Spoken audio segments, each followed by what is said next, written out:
Good morning, good morning. Welcome back to another episode here on African Confessions.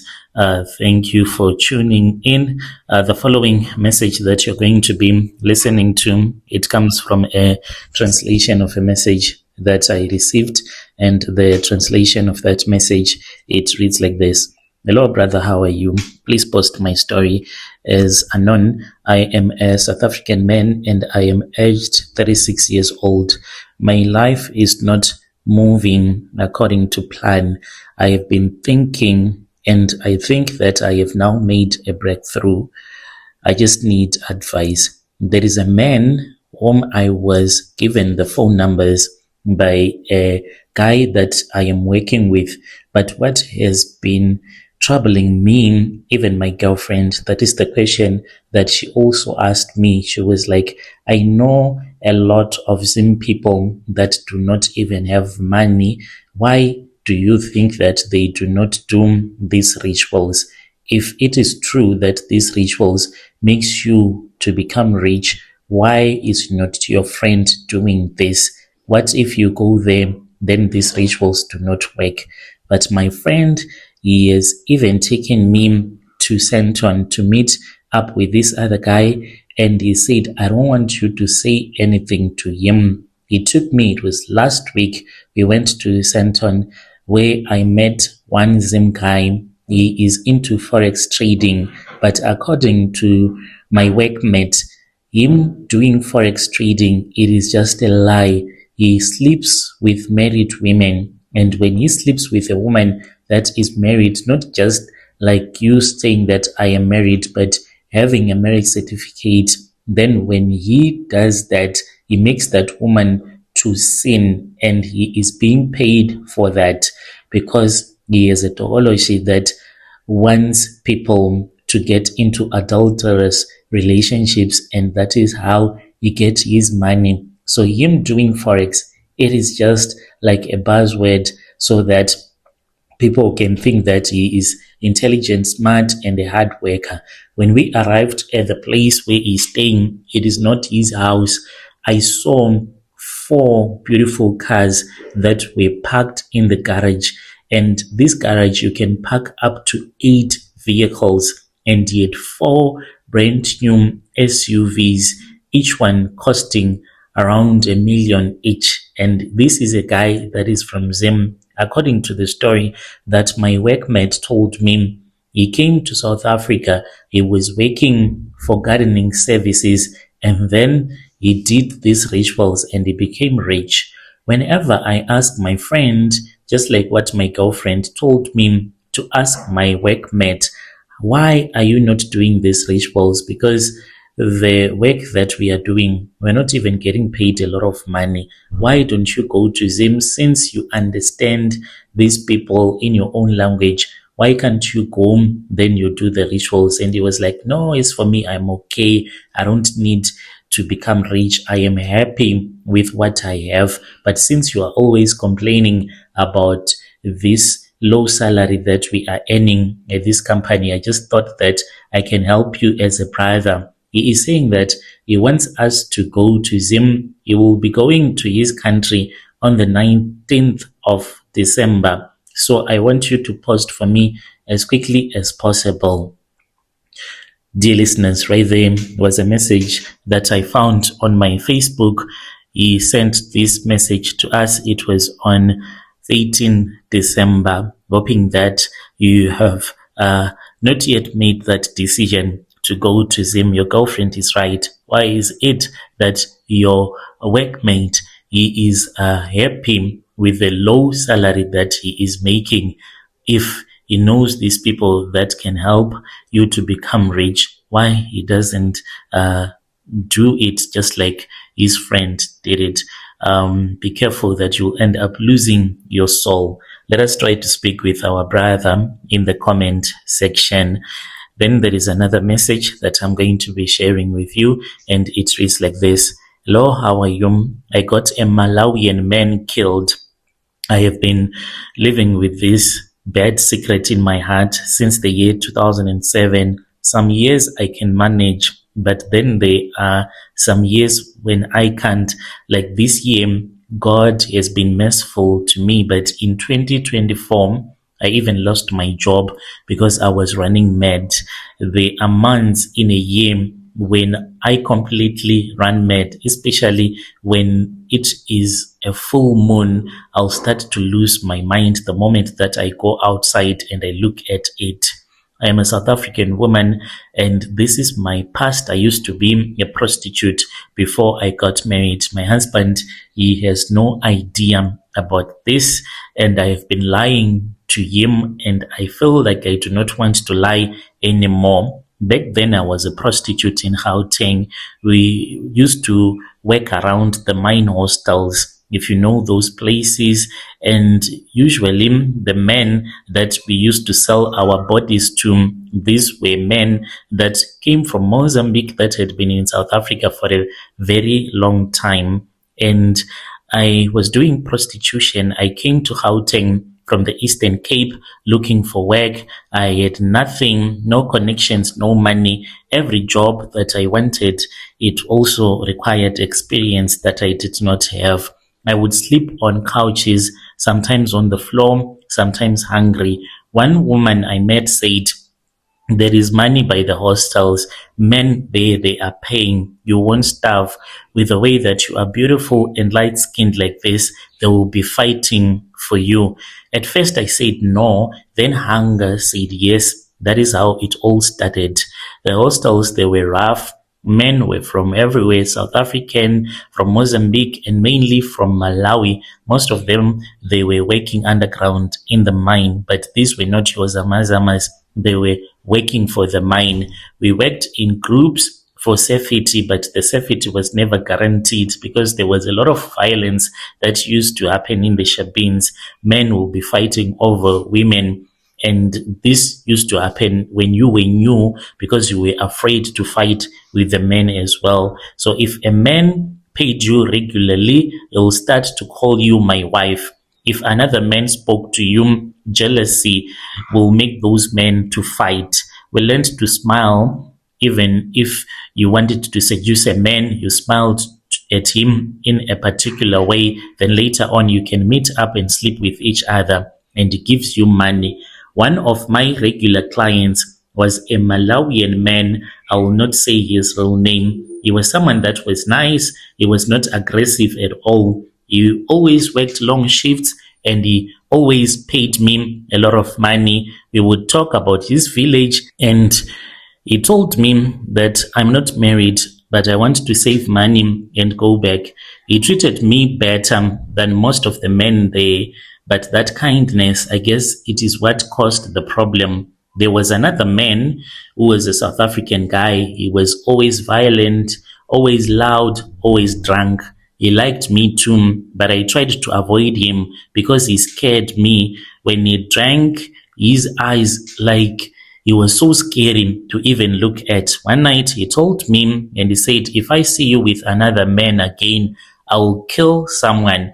I laughed it off, but I even realized that he was busy sharpening his knife when he told me this. So I thought that since he was drunk, because most of the men, they were always drunk at all the times, and I laughed it off because at the hostel, men, they are always threatening each other, but sometimes they can end up stabbing each other. The night when everything went wrong, it was a weekend night, and loud music everywhere, alcohol, people drinking alcohol. I was sitting with the Malawian men. We were not even touching, just talking. The South African man arrived drunk. He started shouting, why are you with him? I tried to calm him down and I said, please not him. We did it once, you gave me money, and that was the end of the story. This one is my guy. And then they started fighting and they started pushing each other, insulting each other, like tribal insults, ugly words. I stood there. I was unable to stop them from fighting. They were punching each other. I tried to scream for them to stop, but I was even afraid. My voice disappeared in all of the noise. Someone picked up a knife, and I don't know who first. I know I only remember blood, and then there was death. The Malawian man fell. At first, people thought that he had fainted. Then we saw blood that was coming from his chest. The crowd scattered. No one wanted to be associated with that dead body because the police would arrive very soon. I stood there, I was shaking. He looked at me. The mistake that I am being told by Sangomas that I did was that I touched his blood. Because I knelt down, he had been stabbed on the neck and the knife was still there, but there was blood that was coming out as if someone had opened up a tap. So I held him, telling him not to die. So I was covered in his blood as well. He was saying something, whispering about me helping him to go home so that he can be buried in Malawi. And I said, you are not going anywhere. You're not going to die. By the time that the police came, he was gone. The police arrested that guy, and the man that he had stabbed my boyfriend, he was arrested. But later on, he came out of prison. I don't know how and why. So this Malawian guy, he was buried here in South Africa. 2 months after the burial, something happened. Like, that was when I started to lose my mind. I was fast asleep. Then I heard a voice that was calling me, and I went outside. When I went outside, I saw two Malawian men that were like the relatives of the men who had been killed. They spoke with me in their language. Strange enough, I understood everything that they were saying. They were like, we have come to collect him, and then they disappeared. Little did I know that when I was speaking to myself, I thought that it was at night, but I had slept throughout the night, and this was happening somewhere around 10 a.m. Everyone at the hostel was surprised because I just came out of my room and I was naked because I used to go to bed naked. And when I went out, everyone was surprised that this woman, she has lost her mind. I was not wearing anything, and I was talking with those two Malawian men, and I was trying to tell them that even though I used to be the girlfriend, but there was something that had happened between me and him, and he was killed in the process. And they were like, show us where he was killed. So I was then arrested by the time that I was walking from the hostel, because you had to cross the street, then you go to the place where there was a shabin. So as I was walking there, because they said that they wanted to know where his blood was, where he had been stabbed, and then I was arrested. When I was in the hospital, that was when I came back to my senses and I said, what is going on? And then I realized that I was in the hospital. I had been running mad. It kept on happening. These people, they would come to me and then they would disappear. So I thought that it was over when I was put on medication, but it never fully stopped. Every year, around the same months, I would lose my mind for about 2 months. I would be forgetting things, talking nonsense, sometimes running away from home, stripping myself naked. There were even people that took a video of me, but this was back in 2010, I think. I hope that the video is not even on the internet. So I was told that I have a mental illness. And whenever people say that I have a mental illness, I say no, I don't have a mental illness, because I see people that come to me, and these people, they say that they want me to accompany them so that I can help them to bring my late boyfriend's body to Malawi. I was then taken to a traditional healer by my mother and her relatives, and I was told that the mistake that I did is that I touched the blood of that man, and that is why I keep on having all of these episodes. The money that was needed, we did not have it, because 40K was needed by that traditional healer to do the whole ceremony, and I was unemployed at that time, and my parents, they could not afford to give that sangoma so much money. So I was told that I must go to Malawi because I have unfinished business. The problem is that brother, even though I am working, but it is the same as if I am unemployed. I can't even feed myself. How do I go to Malawi with the money that is needed? Because this man is saying that since I touched his blood and I am not his relative, therefore I am supposed to pay his family something. I don't have the money. With what money to go to Malawi to see whom, to say what? I don't even know the man's village. But every time when I start to ask myself these questions, then I'll start to hear people talking in my mind. And these people that talk to me, they will be saying something, even though I won't be able to understand what is it exactly that they will be saying to me. I just wish that I did not get this guy killed. Maybe I should have left the hostel the moment that I saw that the other violent guy, he was in love with me after he had slept with me, because he even told me that he wanted me to become his girlfriend, in which I did not want to be a girlfriend of a man that was as violent as he was. If I had not dated him, maybe he was going to be alive to this day. I wish that I did not become a prostitute. It was not easy. To this very day, it is not an easy thing. I am looking for people that can assist me. If there is anyone who is from Malawi who can help me, we can go to the Shabin, because it is still there where this man was killed. We are being told that there is something like a ceremony that is supposed to be done, and then they carry whatever item that they would have used to the grave of that man. But it has been so many years, I don't remember where the grave is, because I never returned back to his final burial place. Then when we go to the grave, then his spirit is collected again, and he will be told that now it is time for you to return back to Malawi. But it needs a lot of money. That is why the Sangoma, it said that he wanted 40K. Where will I get all of that money? There are times when I just say, God, even if you make me meet someone that can help me to do money rituals, so that I can just do this, and after I would have done this ceremony for this Malawian man so that he can leave me, then I'll be able to rest and I will stop doing the rituals. This is my confession. Please do not share my name with anyone.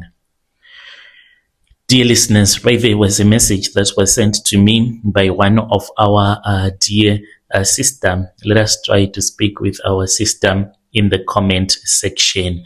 Strange things indeed they do happen in this world. Let us try to help her in the comment section. She is looking for a traditional healer who can help her. Then there is another message that was sent to me by one of our dear sister through Facebook. It reads like this. Hello, brother. I don't have a confession. I am a 29-year-old South African woman from the Siperi tribe. I am hoping you can ask your followers if there is a South African Tsonga man looking for a woman or a life partner. I have been looking for love, but I keep finding opportunist who wants to take advantage of my kindness. I'm still a student, and please don't get me wrong. I am not looking for a man who won't ask me for money, drinks, or favors. The kind of man I'm looking for is someone working, or someone who went to school or is still studying. Naturally, I am a woman with a big heart, a deep romantic lover, and a giver. If possible, I would love to meet someone genuine, even if it's their family member who had this. May they please pass the message along. Thank you for your patience and understanding. Dear listeners, right there was a message that was sent to me by one of our dear sister. If you are interested, you can contact me through our Facebook page, and then I will link you up with our dear sister. So that is another message that I received. Let us meet again in the following episode.